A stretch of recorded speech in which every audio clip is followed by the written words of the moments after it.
Soliday! So, ito ang aking post-walking after ng aking cyberknife radiation. I-walk through ko kayo ano ba yung cyberknife radiation.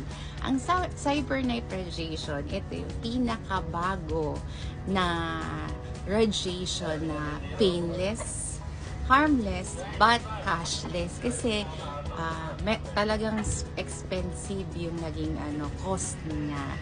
So, this is non-invasive treatment, radiation na tina-target niya yung mga complicated na tumors, lalo na sa brain and then sa lungs, yan, na mahirap maoperahan. So, hindi nabubuksan yung katawan mo, i-radiation ka, pero yon, ito ang kailangan.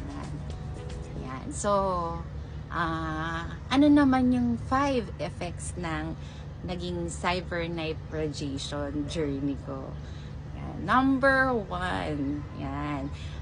Sabi ng husband ko, medyo naging rosy cheeks ako. Pero, namula lahat ng katawan ko, yan. Magiging papula-pula ka.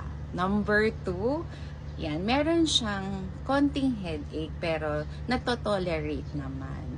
Number 3 ay meron siyang hilo kasi ako noon ay dahil nanganak yung tumor sa brain ko. So, dapat originally 30 minutes lang akong nakasalang sa radiation but naging 1 hour yung aking paghiga doon sa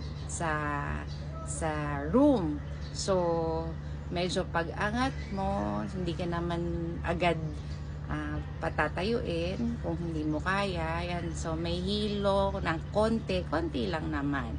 Yan. So, number 4, pagsusuka. Yan. Yung pang 4th day ko, doon ako sumuka. Sinigmura ako. Hindi ko alam kung dahil ba sa biyahe or talaga yun yung effect sa akin. Kasi yung cyberknife radiation, everyday siya.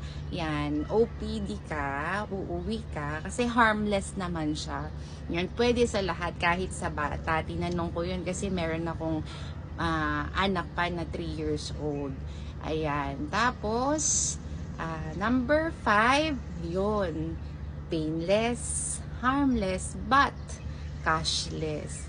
Yan. So, yun yung naging effect sa akin nung radiation.